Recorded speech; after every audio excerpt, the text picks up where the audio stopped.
Welcome, everybody. It's great to see you all here. Please feel free to either keep your video on or off, whichever you prefer. But thank you all for attending the Hitachi Center for Technology and International Affairs Speaker Series, Toasting Women Who Tech event. I'm Professor Carolyn Gideon, Director of the Hitachi Center for Technology and International Affairs at Fletcher. The mission of the Hitachi Center is to sponsor advanced research and instruction, demonstrate intellectual and professional leadership, and encourage and facilitate a global exchange of ideas on the management of innovation and technological change and the advancement of economic and financial integration. This event is part of our speaker series, and the purpose of the speaker series is to promote and enhance discussion within the Fletcher community of the relationship between technology and all the areas of international affairs that we look at. Now, today is special because this is our Toasting Women Who Tech event, and that's a special event in our speaker series where we highlight one exceptional woman who's been involved in technology in multiple sectors to give a more personal talk about their experience as a woman in technology in different aspects of international affairs. And today's speaker is so delightfully Fletchery that it's really hard to believe she's not yet been to Fletcher, but maybe we can entice her to come and stay for a bit as a fellow or in some other capacity.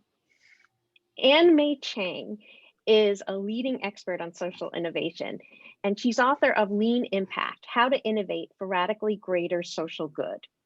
Mae served as the Chief Innovation Officer at USAID and the first executive director of the US Global Development Lab there, engaging the best practices for innovation from Silicon Valley to accelerate the impact and scale of solutions to the world's most intractable challenges.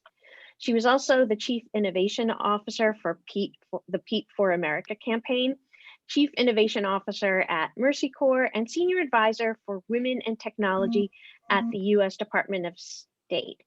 Prior to all of this work in the public and social sector, Mae was a seasoned technology executive and, first a coder with more than 20 years of experience at leading companies such as Google, Apple, and Intuit, as well as a range of startups. As Senior Engineering Director at Google, she led worldwide engineering for mobile applications and services, delivering 20 times growth to $1 billion in annual revenues in just 3 years. Mae earned her Bachelor of Science degree in Computer Science from Stanford University, and she's a member of the Aspen Institute's Henry Crown Fellows Class of 2011. She's been recognized as one of the Women in the World 125 Women of Impact by Newsweek, The Daily Beast in 2013, 23 Most Powerful LGBTQ plus People in Tech by Business Insider in 2019, and 20 Top LGBTQ plus entrepreneurs, executives, and thought leaders by Global Shakers in 2019. So everybody, please join me in welcoming Mae Chang to speaking with us at Fletcher. Thank you so much for the kind introduction, Carolyn, and thank you so much for the invitation to join all of you. I'm have not been, I have to confess, that familiar with the work at the Fletcher School, so it's delightful to get to learn more about what you're doing there, and it sounds like there's some great synergies between what I've been doing and what you're doing. Oh, absolutely. Absolutely. It's funny as I was, I haven't finished Lean Impact, but I read through most of it, and so much of it is relevant to what Fletcher students do. Our program here is very interdisciplinary, and one of the things that I marvel at here, and I have marveled at since I started, is these are students who, if they were purely interested in just they could all go to medical school or law school or business school if they were just interested in making more money, but they're all interested in advancing their careers and doing something really important and something that's internationally based. And they come to Fletcher recognizing that, no problem is just a technology problem or just a development problem or just a security problem, that, we take a very interdisciplinary approach and looking across fields, and Fletcher is the place to do that. So, and your experience really exemplifies that, as well as, the different stories you tell and the different advice that you give and Lean Impact. So let's start off with how you came to technology. You started off with getting a bachelor's in computer science. So what was exciting to you about technology? Did you always know you wanted to be a computer engineer? What made you take this direction? Yeah, thank you. That's a great question. First, I have to caveat to your students that I'm much older than they are. So the field, as it were, when I was growing up, is very different than it is today. It was pre-web. The internet existed, but wasn't sort of widely used. There's pre-personal computers. So it was a very different environment. So when I was growing up, I always had an aptitude for math. And so when I was younger, I thought, hey, I'd like to be a mathematician because I really enjoyed math. And then that was in elementary school. In junior high school, when I was in junior high, personal computers came out, and I begged my parents to get me my first personal computer. It was a Atari 400, which is like a sort of hybrid personal computer and like video game machine, and it had like a membrane keyboard, and I taught myself to program on this computer. And really enjoyed it. Like it was sort of, exercise similar parts of my brain as with math, is sort of logic and all, and analytical side of my brain. And I found I really enjoyed that. Like I, played some early video games, was sort of curious how they were built and so forth. And so was largely self-taught for a long time, but then learned more and more, went to computer camp, taught at computer camp and so forth. And when I ended up at Stanford for my undergrad, I actually initially thought I was going to major in mathematics. And then after my freshman year, after getting through, some more high level mathematics courses, things became very theoretical. And you're proving theorems and all this, and it was just like I wanted to do something that was more relevant to the real world. And so during my freshman year, they started to be talking about a computer science undergrad major. Imagine Stanford, which is known for computer scientists, and is the largest major at Stanford, undergrad major at Stanford now by far, I think. At the time, did not have a computer science undergrad major. There was a graduate school major. And so I was really fascinated when they sort of started talking about offering this, and somehow was asked to be on the one of the two freshman representatives to the committee that was defining the major. So I got to shape the major somewhat, and then ended up deciding to major in computer science, and never looked back. So funny. And I'm laughing because you're talking about things that I remember, because I too am older than my students, and maybe a little bit older than you, because when I was a freshman in college, I was at UPenn, and at the Wharton School, they were thinking about how to design their first microcomputer lab. So, and I worked as an operator in the mainframe, so I cleaned disk drives on the mainframe that was like this huge air conditioned room. Yeah, I'm old enough that I've used punch cards, but only a few times. Okay, well, I didn't use punch cards because I'm old enough to have done it, but I just had not yet developed such an interest. So when you went to so this will be a little bit of a history lesson, and you went to Silicon Valley. It was maybe, I guess almost 30 years ago, and things were, as you said, things were different then. But what did it feel like for you in the beginning, and was it consistent with your expectations? Yeah, so I got to Silicon Valley, to Stanford in 85. So I think it's almost 35. I don't know. I'm not doing math very quickly. It was a while ago. 35 years ago. And so, sorry, what was your question about it? So what was, when you left Stanford and started working in Silicon Valley, what was it like? Did it meet your expectations? What kind of challenges being like, I know what it was like to be a woman in male dominated professional fields then, but I get the feeling that technology and computer technology was even a little bit behind everything else in terms of the role of women. Yeah, so when I graduated from Stanford in 85 and started working in Silicon Valley, it's a very different place than it is today. That was still pre-web. So, Silicon Valley, there was not nearly so much hype about it. It was a much more sort of, just regular kind of place, right? So I worked at a few different companies there. you know, computer science has always been in my lifetime very male dominated. And so in a sense, I didn't know any different, because, I was always in situations, whether it was at computer camp or in computer classes or, in the workplace, in situations where it's largely like, 1 out of 10 people were women. And so I didn't know any difference. It was sort of seemed normal to me.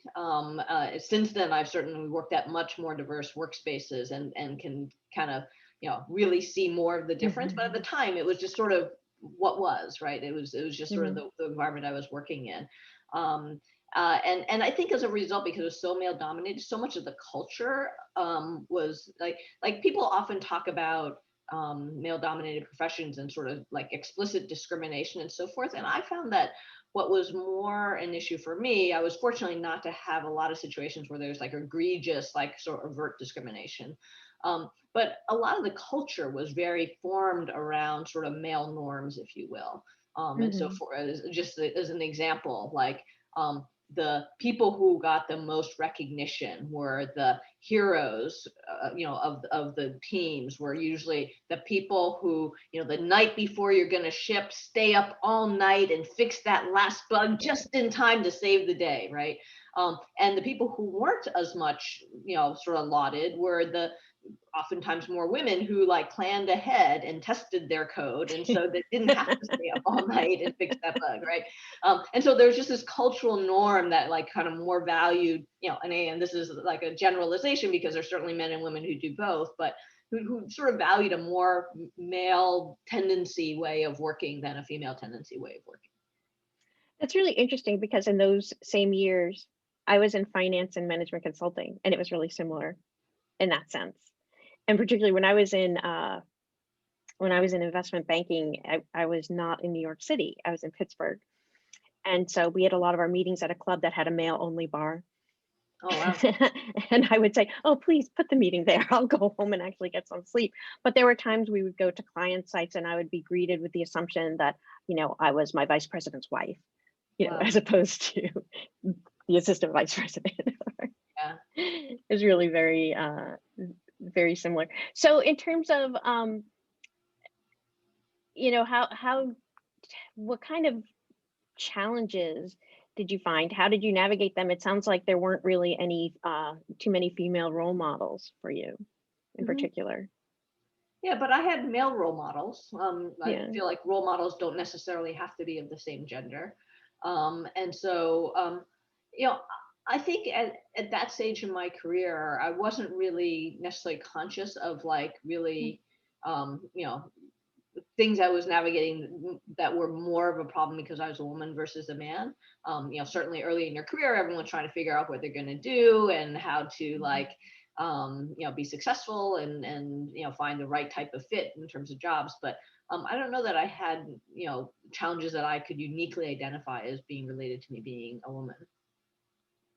Well, for your challenges in general, whether they're about being a woman or not, when you started to move into leadership positions, how did you find those challenges changed?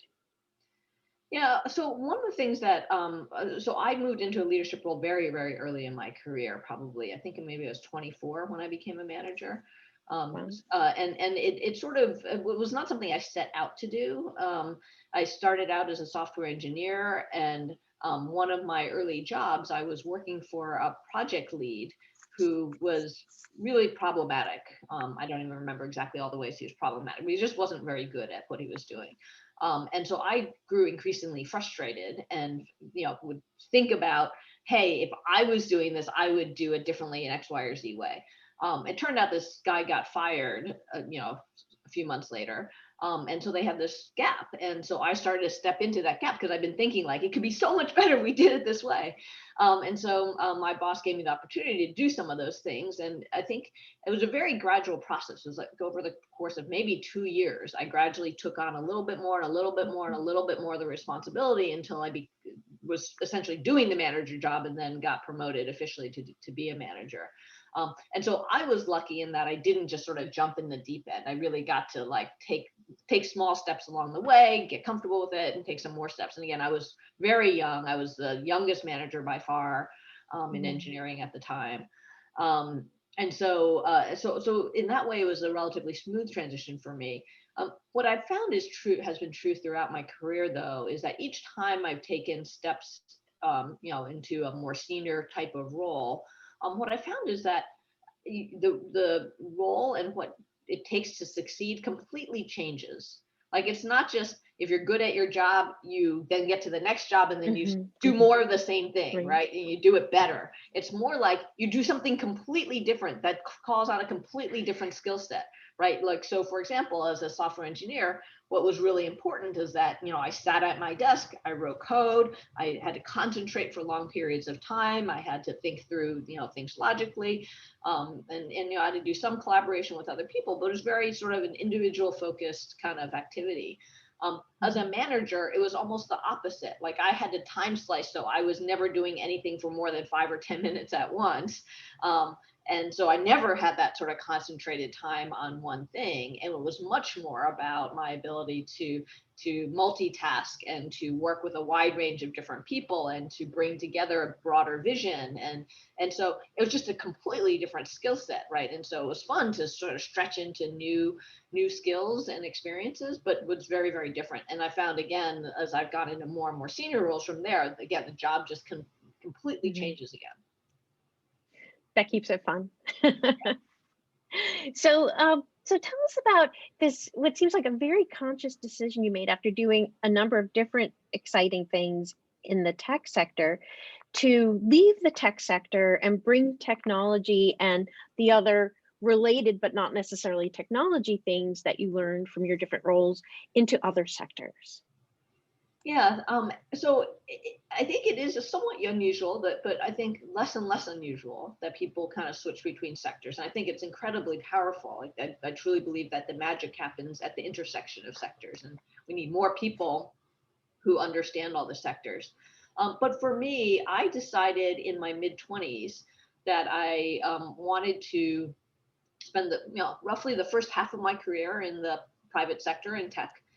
But spend the second half of my career kind of giving back to do something to make the world a better place. And so, I've tagged that roughly as kind of in my early 40s that I would want to make that kind of shift. And so it's something I had planned for like 20 years. I was going to do this. It wasn't like a sudden overnight, I'm going to like give it all up and go do something different. I had really planned that was what I wanted my career trajectory to be. People think I'm crazy because I guess most people don't plan that far ahead. This was sort of my idea of what I wanted my life to look like. And so when I got closer to that point, I was at Google, and I started to think about what would I want to focus on. And I decided, short version of the story is I looked around at all the different things I cared about in the world and decided that global poverty was at the root of so many of those things. And so I decided to focus on global poverty. And so I took a lot of, again, small steps towards making that transition. My first baby step was while I was at Google. I was leading the mobile team. We sort of became $1 billion business, declared success, kind of mainstreamed all the teams, so that we sent the mobile maps team to the maps team, the mobile search team to the search team, and so forth. So we mainstreamed everything across the company. And I started a new division that was focused on emerging markets with the idea that I would get one step closer. Emerging markets is still a little different than global poverty, but one step closer to working in the places and the players that were thinking about these issues. And so my last year at Google, I was kind of leading this emerging markets division. And in the course of that, I was invited to join a State Department tech delegation to Liberia and Sierra Leone. It was the first women's tech delegation. And we went, I was led by Anne-Marie Slaughter. And we went to Liberia and Sierra Leone to look at how technology could improve the lives of women and girls there. It was very eye-opening for me, sort of having only been in the corporate world. First time I really interacted with anybody from the federal government, and was really inspired by what happened, what I learned there and the people I met. And I remember one day in the back of a motor pool car with Anne Marie Slaughter, I said, hey, you know, I love what you guys are doing. Like, if I want to come work for the State Department, how do I even do that? I don't understand. Like, do I take a test? Like, how does this even work? I don't really know how the government works. And so she told me about this fellowship program called the Franklin Fellowship that's for mid-career professionals who are interested in serving. And a few months later, I dropped her a note and said, hey, like, I want to do this. Yeah, can you help me out? And so she connected me to the right people, and I ended up going. That's how I made my first step, where I actually took a leave of absence from Google and went to the State Department through this fellowship program. Eventually decided to resign from Google and sort of extend my fellowship. But that sort of set me off on this very different course. That is so interesting. You already knew that you wanted to impact global poverty, but then you saw this as a way to do it. That is so interesting. It really shows the value of those fellowship programs and those delegations. You know, Yes. so you know, multiple directions of the benefits of these programs. So then, so you pursued this fellowship while you were technically still at Google, and then you went into more, you know, the government sector with USAID and the not-for-profit sector, and then eventually from, you know, that work and politics. Well, no, I guess the politics came later because the Pete campaign was after your book. So what brought you to the idea of, you know, from this work in the public sector and the more social oriented work? How did that bring you to writing Lean Impact? Yeah. Well, so when I first started at the State Department, I was, you know, completely over my head. Like, it was a completely different world, completely different rules, completely different knowledge that you had to have. So I thought of my 2 years at the State Department as my sort of my custom masters in public policy, right? Like, instead of going to school, I was going to the State Department, I was going to learn. And I was very fortunate to have that opportunity, really just to focus on learning and trying out a bunch of things, learning from some of the best of the best. And, you know, State Department touches pretty much everybody. So you really have a great vantage point. And what was interesting is when I first got to State, because I came from Google, a lot of people come to me and say, hey, you know, you're from Google, like, we're trying to figure out how to use technology. Like, can you help us build a website or create an app for whatever the thing is they're going to do? And as I got further and further into this, what I started realizing is everyone was looking for technology to be a quick fix, right? To create a web or a website or an app or something, and that was going to be the thing that, like, you know, revolutionized their problem. But what I learned over time was that the issue was not about using technology. It was much more the approach to how people were solving problems. That in the non-technology space, people took you know, the State Department is in USAID, which actually runs more programs. We're taking you know, a very traditional approach to designing programs, you know, where you would spend a lot of time, you know, kind of designing a program, putting out an RFP, like, you know, getting bids and proposals, reviewing those bids, you know, and then setting together a work plan. And then you'd have like a 3 or 5 year program mapped out all, you know, in detail in terms of budget and activities and expectations there to deliver something. Now, if you think about technology, that whole cycle is like a 7-year cycle. Like, technology changes like really, really quickly, and you can't do it on the 7-year cycle. Because and if you're trying to innovate, you can't predefine what you're, you know, can you imagine Facebook deciding now what they're going to do 7 years from now? Like, you can't do that. And so the whole way that people were going about these, it didn't feel like was fit for purpose. And in a lot of cases, people were looking at using technology. Like, some of the people who were telling me, I want an app for like mentorship for people in these developing countries. Well, they didn't have smartphones, right? Like, and so it wasn't really fit for purpose. And so I started to shift from focusing on technology so much to shifting to what I think of innovation as the how, the process for getting there, where technology may in fact be the best answer, but we need to start by asking the right questions. And a lot of that comes from, we need to think about how do we become more nimble as organizations in how we design programs? How do we become more user-centric in how we design programs? How do we think about, you know, the long-term scalability of the work that we're doing, so that we really are trying to impact the full scope of the problem. A lot of the sort of thinking that was kind of bred into my system from working in Silicon Valley, but really just had not been adopted in these spaces very widely. And so my work sort of culminated in this role I had at USAID, where I led the lab that was set off with a charter, essentially, to look at how science, technology, innovation, and partnerships could dramatically accelerate our progress in global development.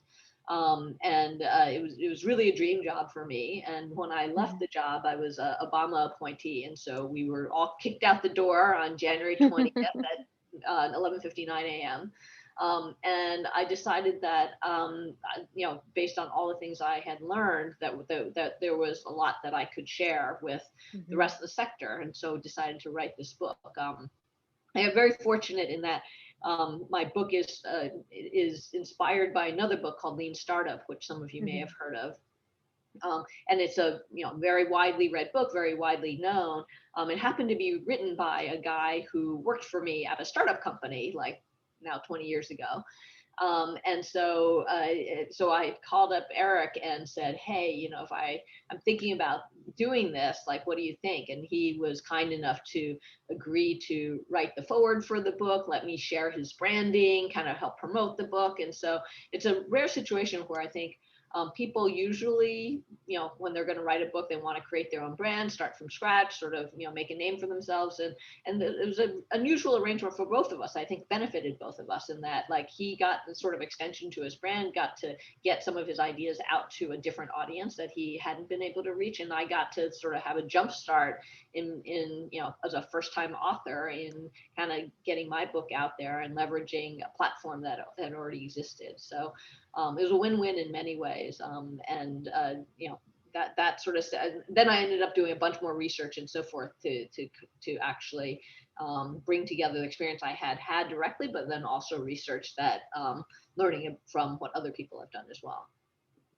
One of the things that I just loved about your book is, well, I mean, a couple of things, but the things that hit me most is, one is, even though it's not a book about technology, it's sort of hitting on that idea that, like, if you use the example of, can you make us an app for, to help with mentorship or with accountability, and the whole idea of, you can't just write code, hand off an app and say you're done, right? And we actually had a conversation last week.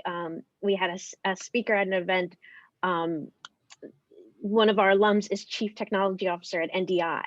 And he's been looking, he has the NDI tech blog, and he writes a lot about that. What's NDI's role in developing software? You can't just like hand off code and walk away. Like, these are projects that don't have impact. And your book is constantly asking, how do you have impact? And it's not about, like you say, love the problem, not the solution. Like, it's not like I have the greatest app and it's just going to work on everything. But then you also kind of, like, I was thinking so much about how we talk about that in, like, as an approach to software, how that's not a good approach, and not you can't just hand off software when you're talking about what's the analogous, not necessarily about technology, but about social impact in general. The idea that the solution to the specific problem for the specific people in the specific place is not going to come from some big predetermined long-term plan where you don't build in the ability to be flexible and to learn as you go.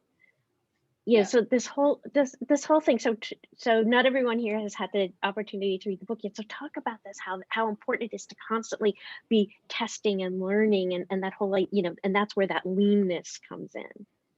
Yeah, I think that we have, I did not come up with this quote, but this quote of fall in love with the problem, not your solution, is, I think, a really important place to anchor. That a lot of times when we, especially in the development space, but I think this happens in the general software space as well, we get really excited about our idea for a solution, right? Because it's like our ego is in it, we have pride of ownership in it, and we just want to promote our solution. And in the for-profit space, there's at least a lot of pressures that, like, at least point you to try to have your solution have profits, right? Because then otherwise you run out of money and you go out of business. But in the nonprofit space, there aren't the same mechanisms in place that really force you to focus on impact. And so it has to be, to some extent, more self-driven to say, hey, let's not just come up with this thing that we think is the best thing since sliced bread. We really need to just as rigorously look at are we having the impact that we intend? And is it making as much difference as we intend? And is it getting to as many people as is needed? And so I think those are really important questions for us to continue to ask ourselves. And the way to get there is not, as you say, by coming up with a grand master plan that you just execute, because that makes sense for when you know how to solve a problem, right? If you have something where you know how to solve a problem, you know the answer, then you need a grand master plan, and you just need to focus on, execution. And this is where Six Sigma comes in, and like really like efficient execution is what you need. But when it comes to social sector, the very reason the social sector exists is because something didn't work. Something's not working, right? Like if things were working, the private sector and government sector would be taking care of something, but there's something that isn't working. Why are people in poverty perpetually, or having, not getting healthcare perpetually, or not getting good education perpetually? These are things that aren't working. So if we're going to come up with a solution, we don't know the answer yet. And we need to recognize when we're trying to tackle a problem where we don't know the answer yet, and then take a different approach. And where we don't know the answer, I think what that requires is that for us to be able to take more risks, to be more nimble, to try more different things, right? It's logical. If you know the answer, then just execute on that and tighten up and try to be as efficient as possible. If you don't know the answer, you need to cast a wider net. And so it's like really recognizing when you're in one situation versus the other, and applying the right tools for the task. I love the phrase. I just checked in my notes because I couldn't remember the waterfall phrase that you used. So I found it the enforced waterfall model. I thought that was just perfect. Right? And I call that because typically nonprofit grants and grants that we give out from USAID, sort of in software, we call the waterfall model of when you have this linear planning process, right? And so even if you're not delivering software, a lot of programs, social sector programs are designed with this sort of waterfall model. And it isn't in many cases a choice, because that's how grants work. They require you, they put out an RFP, they say, we want you to put together a plan. We want you to define exactly how you're going to spend every penny, and exactly when and how you're going to do everything. And that's what we're going to make a decision based on. And when you're working in situation of great uncertainty, it doesn't make any sense. And in fact, what's really sad is that what I've heard, I've heard it from a number of different nonprofits who would admit, like sort of without attribution, that they have gotten grants, put together that grand master plan, started implementing the plan, realized the plan was not working. Like they were clear it was not working, but they just kept doing it anyway, because like it was too painful to change. From a reputation standpoint, from a bureaucracy standpoint, it's too painful to change. So they just kept doing the program that they knew didn't work, right? And so it's really sad when we have a system that's set up that encourages that. Right. And it's a system. And that was one of the messages I got from your book, is that, in some cases like that, it's not even that it's too painful. They don't have a choice. That's what they're given the money to do. And so they have to be responsible and accountable. And so they have to track the wrong metrics, as you point out.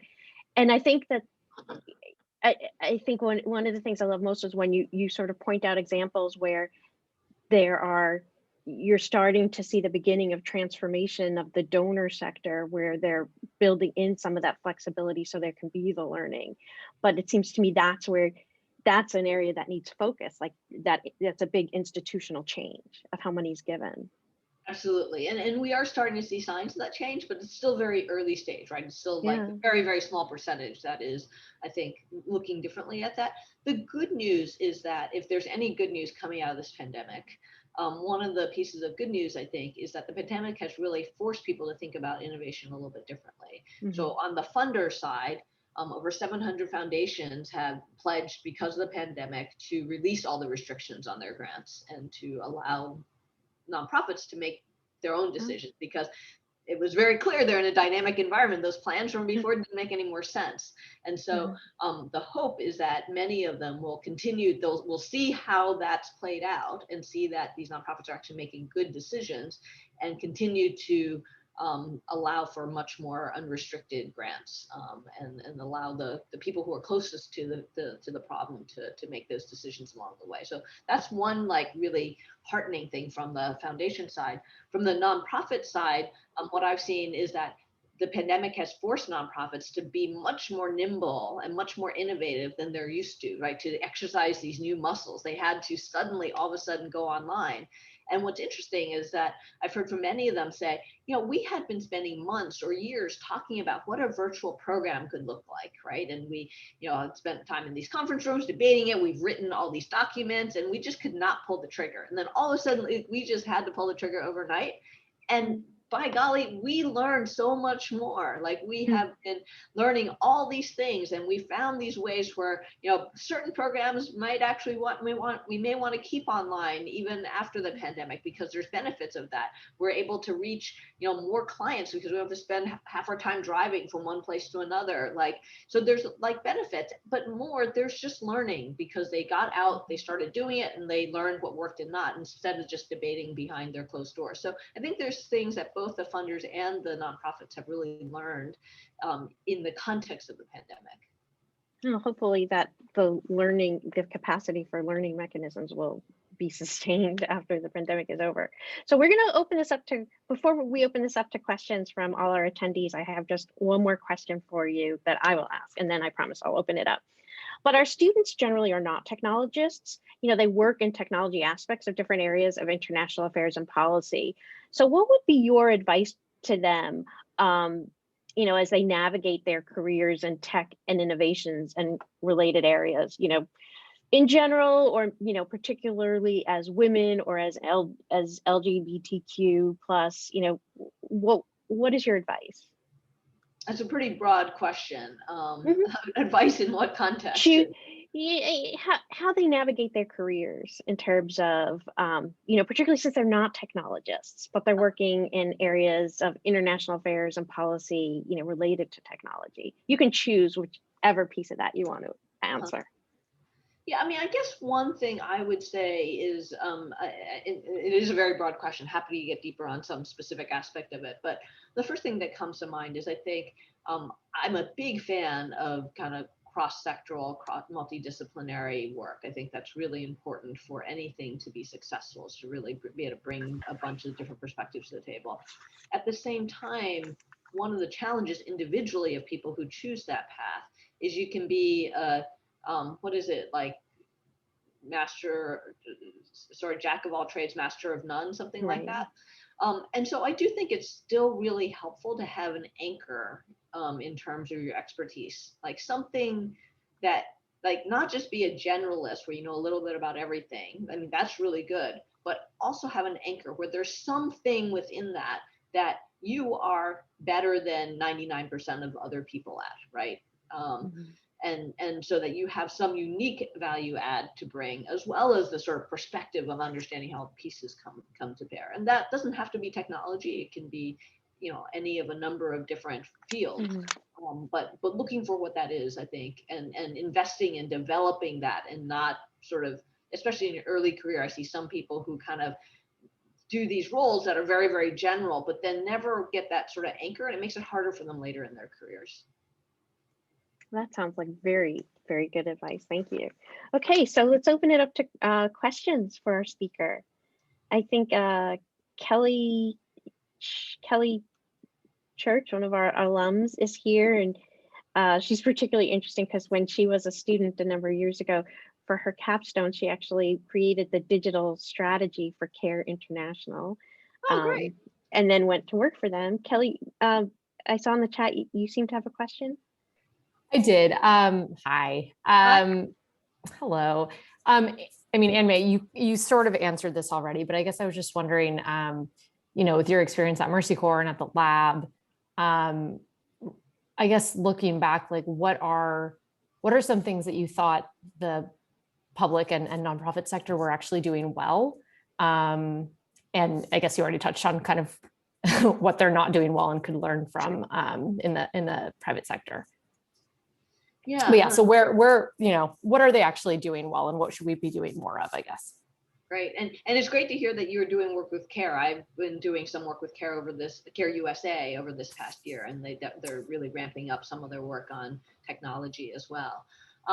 So I think some of the things that have gone well are where we've not gone after the bright, shiny new things. Like like, there was a huge flurry of investments in like blockchain for development. I don't think any of it ever went anywhere.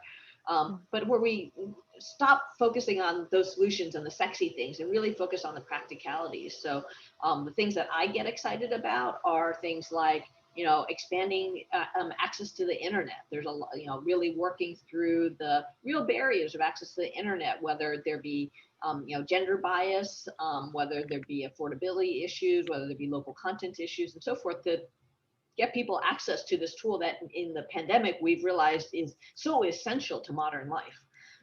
So some of that, like just blocking and tackling, it's like when I think of like where the biggest benefit of technology is in development, it is in getting access to the the technologies that are no longer new to us, but are still new to a lot of people.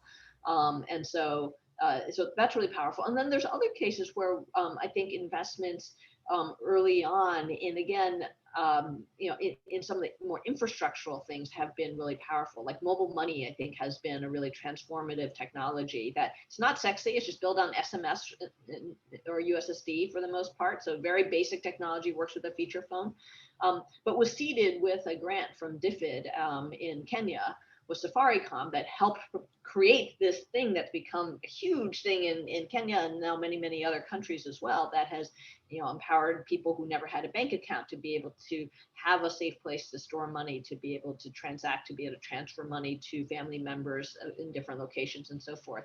So a lot of times the things I've seen that have made the biggest difference are these, like, using the very basic technologies and really thinking about the context that people are living in and what are the ways these technologies can really accelerate something that we know is already needed. Great, thank you. You're welcome. Other questions?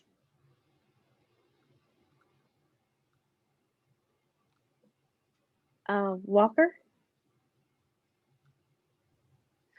Hi, and May, thank you for doing this chat. This has been really interesting, especially as someone who's trying to develop his program around how governments use technology and how they need to change how they think about using technology. And so I was wondering, what, in your experience, how does the sort of tech or business world balance their efficiency and flexibility when innovating with accountability, which is central to government programs? How could governments kind of develop their own version of these efficiency and flexibility attitudes, or attitudes, I guess I would say, because I know that accountability and bureaucracy can be a big drag on that. So you're talking about how can government do that? Yeah. So what made me think of it was when you were talking about how everyone wanted to, oh, there's an app for that kind of attitude. But in the tech world, innovation is, and like program planning is a lot faster, and iterative and all that. So how can governments adopt that, but also maintain their accountability mechanisms? Because that's a huge part of, the reporting requirements. Yep, absolutely. And innovation for social good is much harder than innovating in the private sector, right? Period. So I think we just recognize that this is a harder thing to do.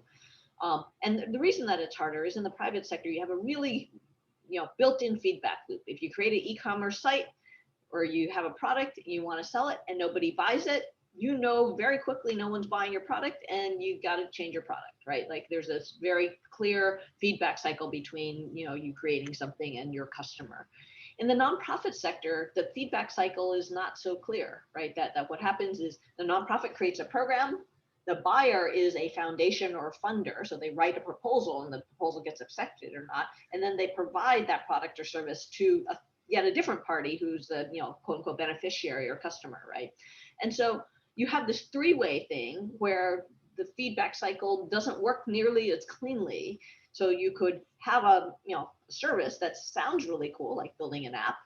Funder might even want to fund it because it sounds cool, and you give it to the people who you think are going to benefit, and they may not like want to use it, or they may not do what you hope they're going to do with it, right? And so it's a lot more complicated. And so I think a couple, this is a topic I am very interested in, so I'll try and be as brief as possible. But a couple of things I would say for on both the funder and nonprofit side. I think tiered funding is a really important mechanism to help us be able to take those risks and try out different things, but yet maintain flexibility. And by tiered funding, I mean essentially like how venture capital works, right? Because venture capital is a way that we experiment and try new breakthroughs in the private sector, and for good reason, right? You are able to place a lot more smaller bets to try a lot of different ideas, see what works, and then double down on the things that are successful. And this is something we did at USAID with our DIV program. That was designed by Michael Kramer, who won the Nobel Prize in Economics a couple of years ago, maybe last year, lost track of time now. And so it's that tiered funding mechanism is a good way to be able to try out lots of ideas, double down the ones that work, and then continue to iterate and improve and so forth.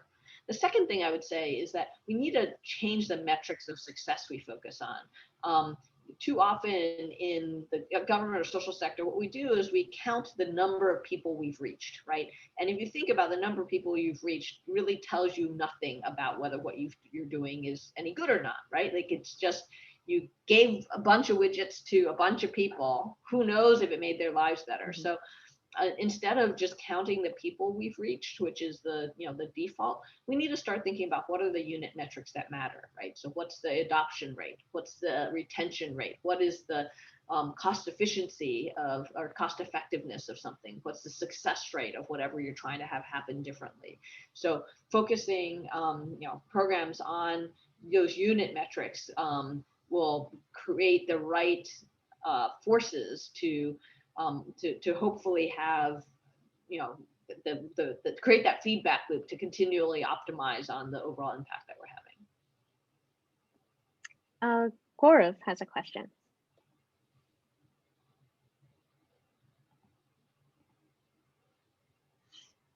Oh, Gaurav, you're muted. Thanks, sorry. Professor Gideon, thank you for giving me the opportunity to ask a question. And Anmai, thank you for this inspirational talk. My question is twofold. The first half of the question is, when we talk about the social enterprises, still there is a big myth that the social enterprises cannot be tech-based. And if there are any tech-based social enterprises, they cannot be, let's say, for profitable. But having said that, I mean that when I approach people saying that I want to be a social entrepreneur, they are saying, usually I hear that social entrepreneur doesn't mean that he has to think about profit. He has to think more about impact. This is the first question I would like to ask you. What is your opinion on that? And second, when we talk about social enterprises, it's usually very difficult to get the investor attentions. Usually investors are looking for quick return on investment when it comes to e-commerce or ride sharing. But when we talk about, hey, I have a project which I want to run in Ethiopia or Sudan, nobody usually quickly ready to invest that. So could you please share your comment on that? Yeah, it's a great question. I feel like a lot of what we're seeing more and more when it comes to social impact are hybrid organizations, right? Which are not really purely nonprofit, because they recognize they have to have some revenue stream in order to actually scale, right? If you're just spending money without taking any money in, it's very hard to scale. And for the for-profits, it's not just purely optimizing for profits, but also in some cases making some trade-offs to increase your impact, like maybe reaching down market to more difficult to reach populations in order to actually have the impact that you want. So we're looking at a lot of things that are in that hybrid space, and there's not really clean mechanisms that are yet in place to support all those hybrid organizations, right? So, but we're more and more seeing nonprofit social entrepreneurs who are developing business models and revenue models and so forth while staying nonprofits. Skoll Foundation is a great place to look for some of the best social entrepreneurs and social enterprises that are, for the most part, nonprofits in their portfolio. On the other side, you see a lot of for-profits more and more thinking about mission, whether it's ESG or really being more and more impact focused, and there's certainly a spectrum there. And there you have mechanisms like the B Corp, which is set up to really try to balance mission and purpose and profits. And so that's a good way to signal that. And it's true that, there a lot of people are seeking that ideal state of doing well while doing good, where I get risk adjusted market rate returns and I get massive impact. And there's maybe a few things that are like that, but not very many. There's a lot more things where you might have to compromise a little bit on your returns, but to get impact, and other places where you might need to compromise a lot on your returns to get more impact. And so that's where I think there's different funding mechanisms that come to play, like impact investors, blended finance, and so forth. There's a lot more we could talk about in this, but that you need to look for different types of investors that really have a model that's compatible with what you're aiming for. Thank you for that. Okay, so it looks like we are running out of time here. So I hope that everyone can join me in thanking Mae Chang for taking this time to speak with us and to share her thoughts and answer our questions. And I also want to thank the other people who helped make this event happen, particularly Wishi, Anu, and Roxanne.